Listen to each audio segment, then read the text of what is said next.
하나님의 말씀 구약성경 사무엘상 17장 45절에서 49절 말씀까지입니다. 함께 봉독합니다.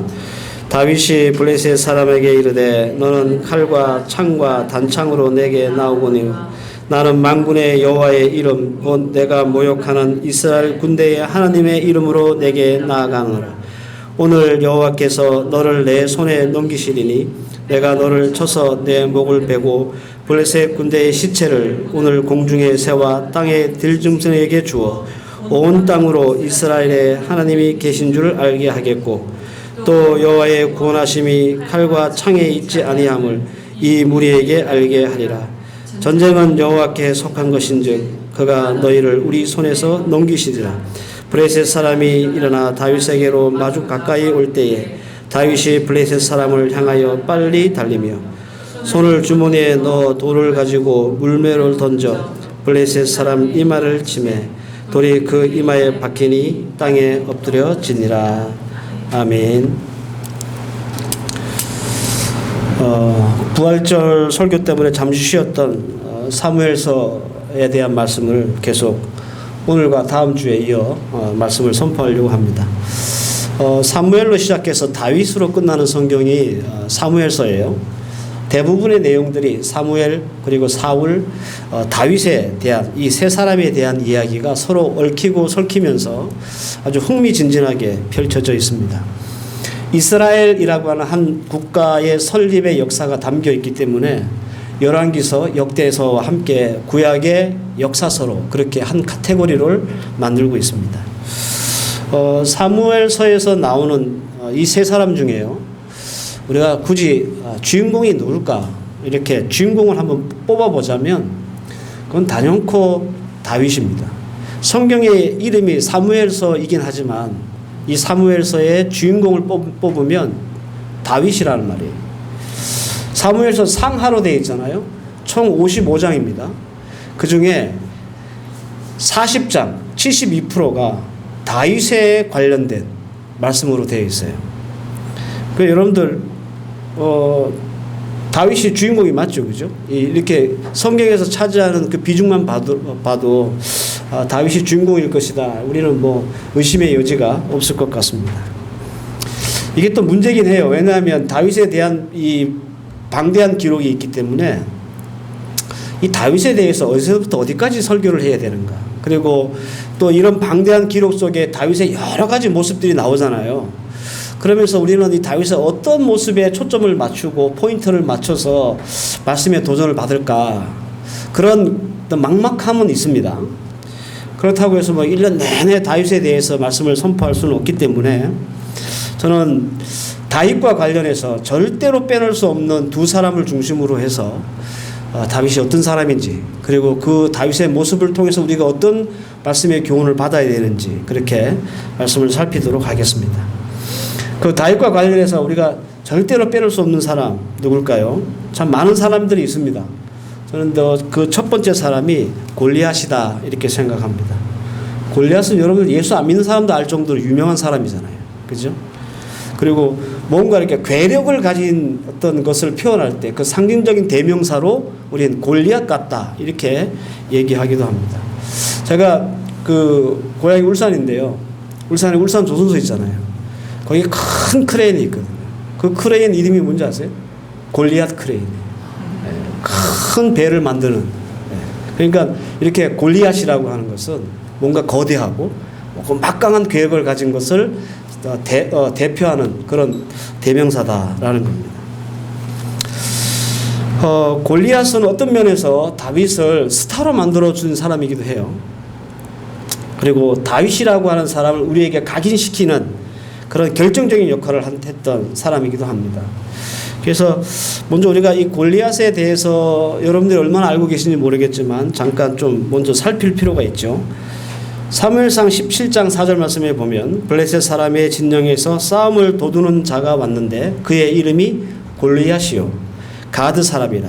그의 키는 6규빗 한 뼘이요 머리에는 노투구를 썼고 몸에는 비늘 갑옷을 입었으니 그 갑옷의 무게가 5,000세겔이며 그렇게 말합니다. 먼저 골리앗이라고 하는 이름은요 포로 혹은 추방자라고 하는 뜻이 있어요. 근데 이것도 명확하지가 않아요.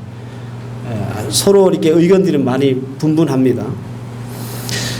블레셋 가드 출신이라고 하는 점은 분명해 보입니다. 아까 제가 읽어드렸던 4절 말씀에 나오기 때문에. 그렇다고 해서 골리앗이 블레셋 사람인가? 이것도 명확하지 않습니다. 왜냐하면 블레셋 사람들이 보통 키가 이렇게 크지 않아요. 그래서 많은 사람들이 이 골리앗을 성경에 나오는 네피림의 후손들, 거인 족속이죠. 이 이스라엘 백성들이 가나안에 갔을 때 가장 싸움이 어려웠던 민족 중에 한 사람들이 이 네피림 후손들이었어요. 그렇지 않을까 이렇게 보고 있습니다. 골리앗 키가 6규빗 한 뼘, 이거를 지금 치수로 환산을 하면 293m, 거의 한 3m에 가까운 그 정도 거인이죠.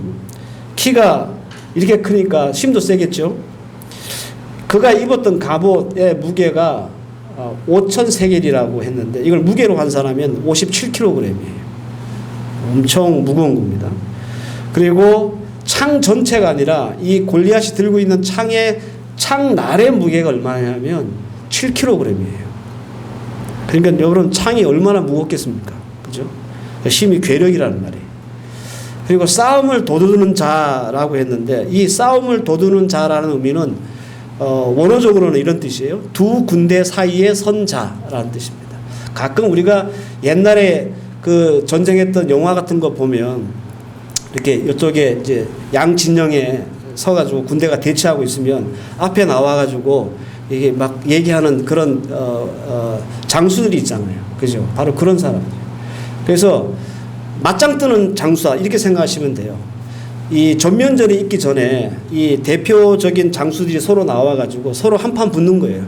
먼저 붙는 거죠. 그래서 여기서 이기면 그 전쟁에 이기는 것이고 여기서 지면 지는 거예요. 근데 그걸 하는 장수가 누구냐 하면 이 골리앗이었다라는 겁니다. 골리앗은 막강 그 자체입니다. 그러니까 절대적인 우세 그런 자리를 점하고 있죠. 엄청난 괴력과 거대한 등치 그리고 살벌한 무기로 무장한 이 골리앗 앞에 이스라엘 군대는 그 누구도 나서지 못하고 있었다라는 겁니다. 이에 반해서 골리앗을 쳐 죽였던 다윗은 어땠을까요? 다윗은 이때 나이가 13살에서 15살 정도로 추정이 됩니다. 당연히 어린 나이 미성년자이기 때문에 전투 경험이 전혀 없죠. 무장도 변변치 않았습니다. 사무엘상 17장 40절을 보면 손에 막대기를 가지고 시내에서 매끄러운 돌 5개를 골라서 자기 목자의 제구 곧 주머니에 넣고 손에 물매를 가지고 블레셋 사람에게 나아가니라 그렇게 말합니다. 전투에 필요한 기본적인 무장이랄까요? 갑옷이나 투구나 방패 이게 기본이잖아요. 그런데 다윗은 작대기 하나, 돌멩이 5개 이게 전부였습니다. 그러니까 골리앗에 비하면 절대적인 열세에 있었다. 이렇게 보시면 될 것 같습니다. 그럼에도 불구하고 다윗은 골리앗을 이겼습니다. 그래서 사람들이 절대적 열세가 절대적 우세에게 도전하거나 대결할 때 그것을 뭐라고 얘기합니까? 다윗과 골리앗의 싸움이다. 이렇게 얘기하는 거예요. 우리가 속담으로 쓰는 말은 계란으로 바위치기 이 정도로 그 뉘앙스가 비슷합니다. 이미 여러분들 우리는 다윗과 골리앗이 어떤 이야기를 가지고 있는지 알고 있어요. 굳이 여기에 대해서 구구절절 설교를 하지 않아도 여러분들은 다 알고 계실 줄 믿습니다. 그러니까 여러분들 다윗과 골리앗을 우리가 생각할 때 여러분들 그 다윗을 생각하면서 가장 먼저 떠오르는 이미지가 뭐예요? 골리앗을 쳐 죽였던 다윗이라고 했을 때 먼저 뭐가 제일 여러분들 머릿속에 연상이 되십니까? 용맹함? 담대한 믿음? 혹은 그 골리앗 앞에 나갈 수 있는 그런 용기? 혹은 이스라엘 백성들을 조롱하고 있는 것에 대한 불타는 위협심? 이런 거? 그것이 무엇이든지 간에 여러분들 다윗과는 다 어울리는 말이에요. 그죠? 다윗은 용맹한 사람이었고 담대한 믿음을 가진 사람이었고 용기 있는 사람이었고 의협심이 강한 다윗이었습니다. 다 어울려요. 이런 말들이. 그리고 이런 것들이 다윗이 어떤 사람인지를 우리에게 보여주는 말이기도 해요. 다윗은 용맹한 사람이다. 그건 말이 되는 거예요. 다윗은 용기 있는 사람이다. 그것도 말이 돼요. 그리고 다윗이 믿음 있는 사람이다. 담대한 믿음을 가진 사람이다. 그것도 말이 돼요. 그러나 저는 오늘 조금 다른 각도에서 이 다윗과 골리앗에 대한 말씀을 나누면서 다윗이 어떤 사람인가를 좀 조명하고 싶습니다. 적어도 골리앗과 관련해서 다윗은 용맹하고 담대한 믿음을 가졌고 용기 있고 의협심이 강하다는 것은 사실이지만 그런 관점이 아니라 다른 관점으로 보면 또 다른 다윗의 모습을 우리가 발견할 수 있기 때문에 그렇습니다. 그러면 조금 다른 각도라는 것이 뭘까요? 그것은 바로 실력입니다. 실력 있는 다윗이라고 하는 안경을 끼고 보면 우리는 다윗의 또 다른 모습을 발견할 수 있다. 그런 말이에요. 그러면 그가 가지고 있었던 실력이 뭘까? 어떤 실력일까? 두 가지가 있는데요. 하나는 믿음의 실력자였다라는 겁니다. 이런 말을 들으면 여러분들 믿음의 실력이 어디 있어? 이렇게 생각하시는 분들이 계실 겁니다. 근데 여러분들 믿음에도 실력이 있어요. 여러분들 실력이라는 게 언제 드러나요? 내가 이런 실력을 가지고 있다는 것을 우리가 언제 알 수 있고 언제 우리가 보일 수 있습니까? 평상시에는 잘 모릅니다. 내가 실력자인지 내가 고수인지 잘 몰라요. 언제요? 문제 만났을 때, 어려움에 처했을 때, 그때 내가 실력이 있는지 없는지가 드러나는 거예요. 하나님을 믿는 믿음, 여러분 이게 다윗에게만 있었다고 생각하세요? 이 지금 블레셋과의 싸움하는 이 전쟁터에 유일하게 하나님을 믿는 사람이 다윗뿐이었습니까? 나머지 사울 왕이나 그의 아들 요나단도 여기 와 있었고요. 그리고 아브넬이라고 하는 그 이스라엘의 제일검, 싸움 제일 잘하는 사람도 여기 와 있었어요. 이스라엘 군대도 여기 와 있었고, 그런 사람들은 하나님 안 믿은 사람이에요. 여러분들 다윗을 포함해서 전쟁터에 나와 있는 모든 이스라엘 군대는 다 하나님 믿은 사람이에요. 믿고 있는 사람들이고. 그러나 골리앗이라고 하는 문제를 만났을 때 누가 실력 있는 믿음을 가졌는지 아닌지가 판가름이 되잖아요. 그래서 믿음에는 실력이 있다, 그런 말입니다. 여러분들의 믿음이 어느 정도인지는 평상시 잘 몰라요. 언제 아느냐? 여러분들의 삶의 고초를 겪을 때, 어려움을 만났을 때, 그때 보면 여러분들의 신앙의 수준, 신앙의 실력들이 드러난다라는 겁니다. 성경적으로 혹은 원리적으로 좋은 믿음이라는 말은 없습니다. 성경에도 이런 말은 없어요. 근데 우리는 늘 쓰지요, 그죠? 좋은 믿음 가졌다고. 좋은 믿음이라는 말은 반대로 생각하면 나쁜 믿음도 있다는 말이잖아요. 그 세상에 나쁜 믿음이 어디 있어요? 나쁜 믿음. 이거는 어원적으로 맞지 않습니다. 그냥 우리가 통상적으로 그냥 믿음이 좀 이게 좋다는 의미로 쓰는 말이지 이게 성경적인 언어는 아니다라는 겁니다. 대신에 여러분들 성경에는 작은 믿음이라는 말은 있습니다. 엄청 많이 나와요. 마태복음 6장 30절, 오늘 있다가 내일 아궁이에 던져지는 들풀도 하나님이 이렇게 입히시거든 하물며 너희일까 보냐. 믿음이 작은 자들아, 이렇게 말해요. 마태복음 8장 25절, 예수께서 이르시되 어찌하여 무서워하느냐. 믿음이 작은 자들아. 마태복음 14장 31절, 믿음이 작은 자들아 왜 의심하느냐. 제가 3개만 추려서 말씀드리는 건데 엄청 많아요, 복음서에. 믿음이 작다는 말은 큰 믿음도 있다는 뜻이고, 실력이라고 하는 측면에서 보면 예수님이 말씀하신 믿음이 작다라고 하는 것은 어떤 걸 말할까요? 변변치 않은 믿음. 믿음이 없는 건 아니지만 그 믿음의 실력이 딸리는 것, 그걸 말하는 거예요. 좀 더 쉽게 설명을 해드리면, 여러분들 같은 의사 면허증을 갖고 있어도 어떤 의사는 감기만 고칠 수 있는 의사가 있고요. 어떤 사람은 거의 죽어가는 사람 살리는 그런 실력을 갖고 있는 의사가 있잖아요. 의사 면허증이 있다는 건 똑같아. 저나 여러분들이랑 믿음이 있다는 건 똑같아요. 하지만 그 믿음의 실력은 분명하게 차이가 난다는 거예요. 믿음의 원리도 이와 같습니다. 그런데 이 실력이라는 것은 그냥 주어지는 게 아니에요. 수많은 경험치의 산물입니다. 실력의 차원에서 본다면 믿음도 경험치의 산물이다. 이렇게 말씀드릴 수가 있습니다. 하나님이 주신 믿음을 우리가 얼마나 자주 사용하느냐, 얼마나 활성화할 수 있느냐, 여기에 따라서 이 경험치가 생기게 되고 이 경험치가 우리가 실력 있는 믿음의 사람들로 세워지게 한다. 그런 말입니다. 믿음을 활성화한다는 말은요, 우리가 모든 상황을 봤을 때 이건 믿음이 아니고는 해결할 수 없어 라고 했을 때 그때 우리의 믿음을 딱 키는 거예요. 턴온 하는 거예요. 이게 믿음의 활성화예요. 이걸 자주 하잖아요. 자주 하면 거기에 믿음에 대한 경험이 생기고 이 경험이 생기면 우리의 믿음의 실력이 늘어나는 거예요.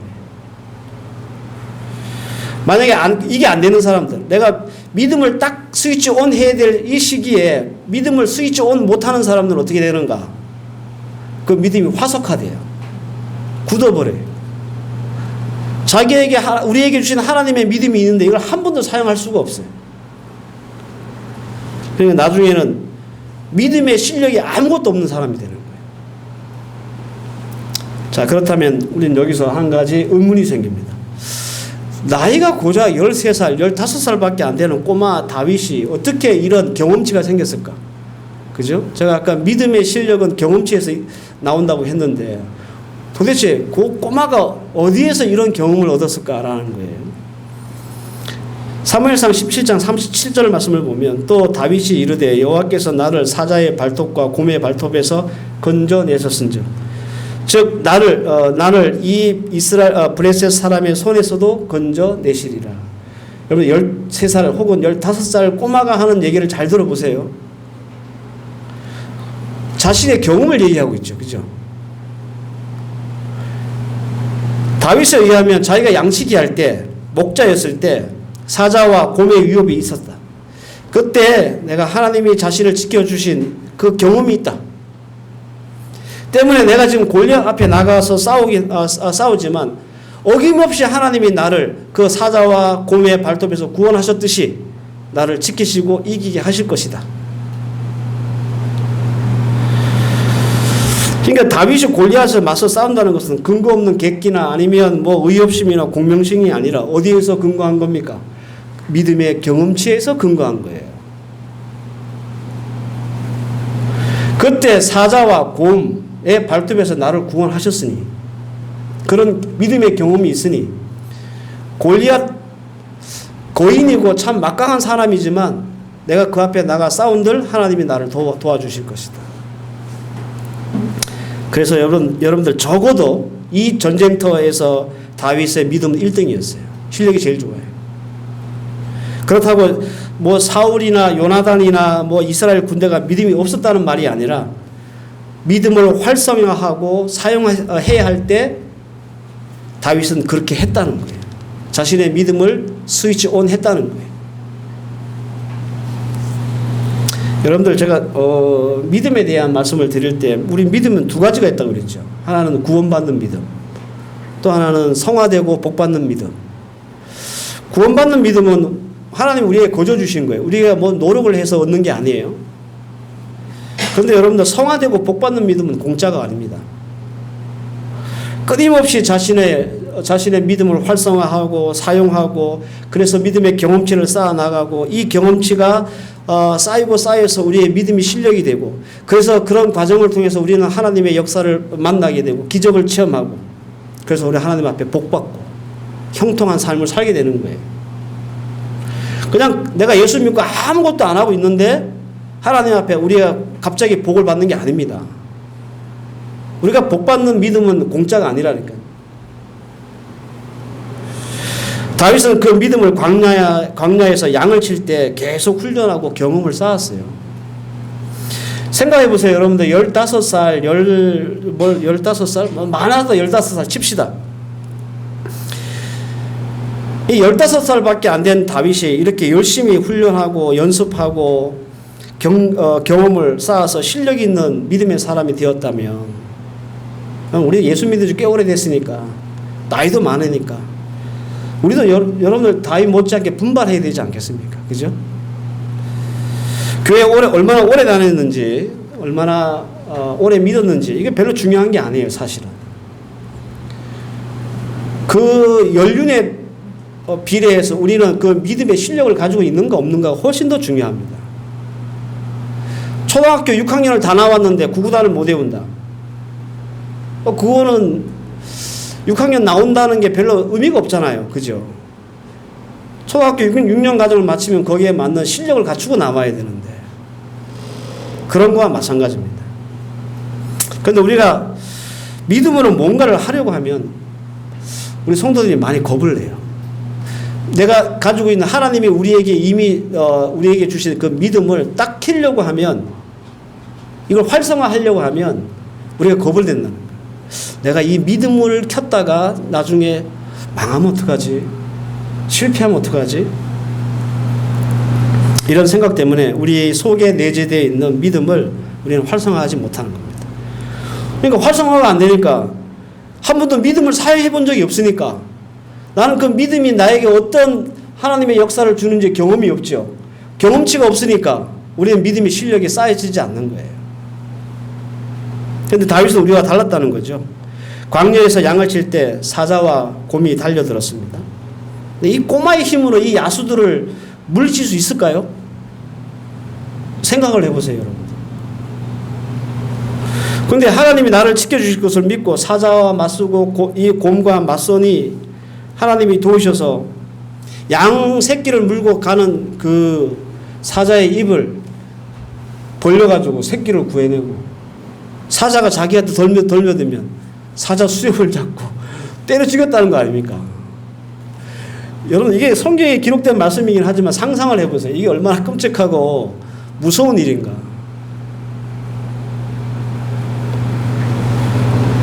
이 경험이 반복되고 쌓이니까 골리앗하고도 맞짱 뜰 수 있는 그런 믿음까지 그 실력이 높아진 거예요. 올라간 거죠. 여러분들 실패보다 부끄러운 것은 아무것도 안 하는 것이다 라는 말이 있습니다. 적어도 실패했다는 것은 뭔가를 해봤다는 거 아니에요. 그죠?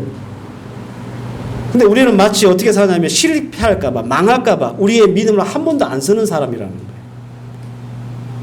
내가 이걸 믿음으로 하면 분명히 나한테 손해가 있어. 내가 불편해. 내가 망할 것 같아. 내가 실패할 것 같아. 그래서 아예 믿음이라고 하는 스위치를 켜지를 않아요. 사랑하는 성도 여러분, 우리 다윗을 보면서 우리가 다윗을 통해서 도전받아야 될 것이 상당히 많지만 많은 것들이 있지만 그중에 여러분들 이 다윗을 실력이라고 하는 관점에서 보면 우리에게 믿음의 실력을 길러야 한다라고 하는 도전을 분명하게 주고 있는 사람이다라는 겁니다. 그래서 오늘 이 말씀을 통해서 나는 과연 믿음의 실력이 있는가 한번 돌아볼 수 있는 그런 여러분들이 되시기를 바랍니다.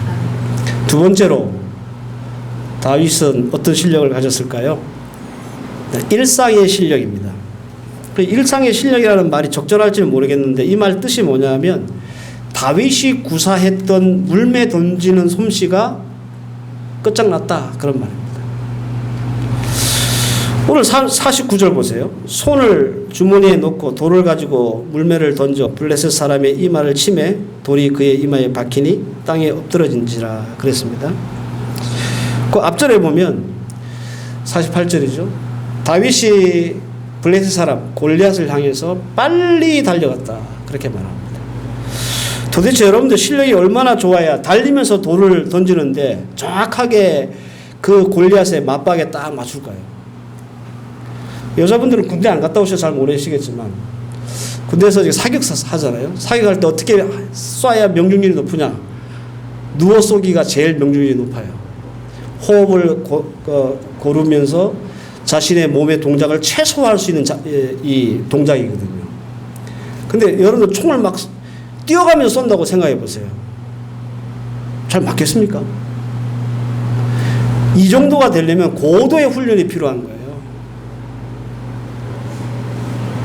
그런데 다윗은 뛰면서 돌을 던졌는데 명중시켰어요. 대단한 실력이죠. 그죠? 꼬마가 할 수 있는 스킬이 아니에요, 이거. 13살에서 15살 정도의 나이로 이런 스킬을 구사한다는 것은 대단한 겁니다. 뭘 말씀드리고 싶으냐면 다윗이 골리앗의 목을 뱉다는 것은 단순히 그가 실력 있는 믿음만 가지고 가능한 일이 아니라는 말이에요. 여기에 플러스 그가 물매 던지는 솜씨, 그 실력도 뛰어났다는 거예요. 근데 우리가 이 다윗 혹은 많은 믿음의 사람들에 대한 말씀을 나누면서 우리 예수 믿는 사람들 크게 착각하는 게 있거든요. 그게 뭐냐면 이 믿음을 말할 때 항상 이 일상에서의 실력을 빼놓고 얘기해요. 쉽게 예를 들어 이런 거예요. 내가 시험 준비 하나도 안 해놓고 토플 토익 점수 개판인데 좋은 학교 들어갈 줄 믿습니다 그런다든지, 예? 날 좋은 직장 가기 믿습니다라든지. 믿는 건 맞는데 무슨 말씀인지 아시겠죠? 우리는 항상 믿음을 얘기할 때 이런 식이라는 거예요. 나는 실력이 없는데, 그럴 것 같으면 우리는 왜 공부하고 왜 돈 붑니까? 하나님이 다 먹여 살릴 줄 믿습니다. 이렇게 하면 되지. 우리 예수 믿는 사람이 착각하는 거예요. 이게 믿음의 함정이에요. 이건 신앙도 아니고 믿음도 아니에요. 꼭 기억하셔야 할 일은 믿음의 역사는 어떻게 일어나는가? 하나님의 하실 일과 사람이 하는 일이 구별되어 있습니다. 이게 시너지를 딱 일으켰을 때 믿음의 역사라는 게 일어나요. 자, 그러면 한번 살펴볼까요? 다윗이 한 일이 뭘까요? 첫째는 그가 어떤 실력을 가졌습니까? 믿음의 실력이 있었다는 거죠. 그 수만이 되는 이스라엘 군대 중에 적어도 그때 당시에 다윗은 그들 중에 제일 실력 좋은 믿음의 사람이었어요. 그리고 또 하나, 적어도 달려가면서 돌을 던져도, 우리말로 하면 눈 감고 던져도 골리앗의 이마박에 맞출 수 있는 그런 물매 실력이 있었다는 거예요. 그럼 하나님이 하신 일이 뭘까요? 정확하게 명중시킨 그 돌을 이마박에 박히게 하시는 거예요. 그게 하나님이 하신 일이에요. 제가 이 골리앗 얘기할 때 늘 말씀드린 게 있죠. 사람 세워놓고 짱도 던져보세요. 박히는가. 이게 여러분들 뭔가 물체가 사람 몸 중에 제일 단단한 뼈가 머리뼈라 그러잖아요. 이게 머리뼈에 뭔가를 박히려면요, 이게 물리적으로 상당한 회전수가 필요하고 막 복잡합니다. 총알의 속도가 아니면 이게 박히기 어려워요. 군인들이 쓰는 총알이 한 번, 1초에 몇 번 회전하는지 아세요? 3,000번 회전해요. 그 정도 회전력을 가져야 관통력이 생기고 박히는 거예요. 이건 물리적으로 불가능한 일입니다. 더군다나 여러분들 거인 골리앗의 이 머리가 얼마나 단단하겠습니까? 보통 사람보다 더 돌대가리 아니겠습니까? 그죠? 상식적으로. 근데 돌이 박혔단 말이에요. 다윗도 자기가 던져놓은 거 놀랬을 거예요. 이게 뭐지? 여러분들 제 생각인데요. 다윗이 물가에 가가지고 반들반들한 돌 5개를 주워왔다 그랬잖아요. 다윗은 나름대로 계획을 한 거죠. 이거 박힐 일은 생각도 못하고 5개 가지고 하나 던지고 탁 맞추고 튕겨 나오면 또 잽싸게 또 하나 던지고 같은 자리에 계속 5개를 꽂아 놓을 생각을 가지고 5개를 가져온 거예요. 그러면 적어도 대가리는 깨지긴 하겠지. 이런 생각을 들고, 그러니까 한 방 딱 맞췄는데 이게 딱 박히니까 다윗이 또 이거 내가 한 건가? 하면서 많이 놀랐을 거예요. 하나님은요, 다윗의 물매 실력을 사용하셔서 단 한 번의 명중에 그 돌을 골리앗의 이마에 박히게 하신 겁니다. 그러니까 여러분들 이 골리앗을 무너뜨린 이 믿음의 큰 역사는 다윗의 실력 있는 믿음과 그리고 실력 있는 물매 솜씨, 이 두 가지가 만들어진 역사라는 거예요. 그래서 믿음의 실력과 물매 던지는 실력은요, 실과 바늘 같은 거예요. 어느 걸 하나 없으면 안 됩니다. 이 두 실력이 균형을 이루어야 비로소 우리가 말하는 하나님의 기적 혹은 믿음의 역사, 이런 것들이 일어납니다. 나는 물매 던지는 실력은 끝장나는데 믿음의 실력이 개판이야. 그러면 여러분들 아예 골리앗 앞에 나가지도 못하겠죠. 그죠? 반대로 난 믿음의 실력은 끝장나는데 돌판매지는 별로야. 그러면 나가가지고 두들겨 맞겠죠.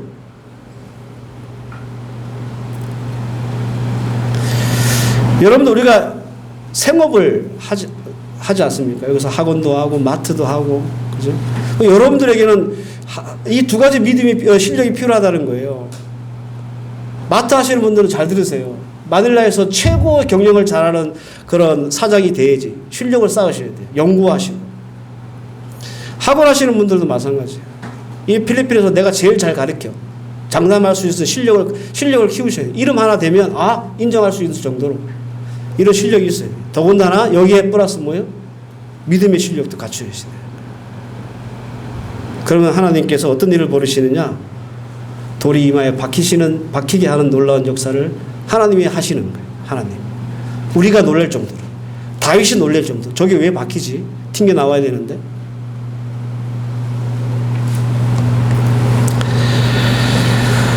사랑하는 성도 여러분, 실력 있는 사람이 되시길 바랍니다. 믿음과 일상의 실력을 여러분들 갖추시기 위해서 여러분들의 삶을 투자하시길 바랍니다. 다윗은 믿음도 1등, 물매 던지는 솜씨도 1등이었습니다. 그런데 우리는 다윗에 비하면 믿음도 변변치 않고 일상의 실력도 별로 없어요. 별로 투자도 안 하고 훈련도 안 하고 연습도 안 하고 욕심도 없고 믿음도 없고 실력도 없는데 하나님의 기적을 바란다면 이게 모순이잖아요. 여러분들 늘 하나님 앞에 기도할 때 여러분들이 가지고 있는 어려움들, 또 하고 싶은 일들, 또 원하는 일들을 위해서 기도하시죠. 대부분 하나님의 기적이 필요하고 하나님의 은혜가 필요하고 믿음의 역사가 필요한 것들일 겁니다. 기도하신다면. 그러면 여러분들 그 기도하면서 여러분들 생각하셔야 돼요. 나는 과연 이런 믿음의 역사를 이루어낼 만한 믿음의 실력과 일상의 실력을 갖추고 있는가? 이것을 위해 내가 다윗처럼 늘 훈련하고 연습하고 노력하고 수고하고 있는가? 내가 우리 교회 다닌 지 오래 했고 수십 년 됐는데 나는 거기에 걸맞는 믿음의 실력을 갖추고 있는 사람인가? 내가 이 세상에서 뭘 하든지 하나님이 주신 이 일을 정말 잘 해낼 수 있는 그런 실력자인가? 다윗과 골리앗, 통상적인 시선이 아니라 또 조금 다른 시선에서 바라보면 다윗을 통해서 우리가 도전받아야 될 많은 것들을 여러분들 보실 수 있을 겁니다. 특별히 오늘 실력이라고 하는 차원에서 다윗을 우리가 조명해 봤습니다. 여러분들 우리 오늘 말씀 잘 붙잡고 실력 있는 그리스도인이 되기 위해서 여러분들도 훈련하고 노력하고 연습하고 힘쓰는 그런 우리 성도들이 되셔서 여러분들 생애, 여러분들의 어떤 인생 가운데서도 돌이 이마에 박히는 그런 믿음의 역사, 하나님의 기적이 날마다 일어나기를 주의 이름으로 축원합니다. 기도하십시다. 하나님, 주의 은혜 감사합니다. 오늘도 주신 말씀 잘 붙잡게 하시고 사랑하는 주의 백성들이 오늘 하루를 살아갈 때에 믿음의 실력, 일상의 실력 잘 갖추어서 우리의 삶 가운데서도 하나님 돌이 이마에 박히는 믿음의 역사, 기적이 일어나므로 하나님 앞에 늘 복받고 늘 형통하고 늘 잘되는 하나님 귀한 백성들 되게 하옵소서. 예수님의 이름으로 기도하옵나이다. 아멘.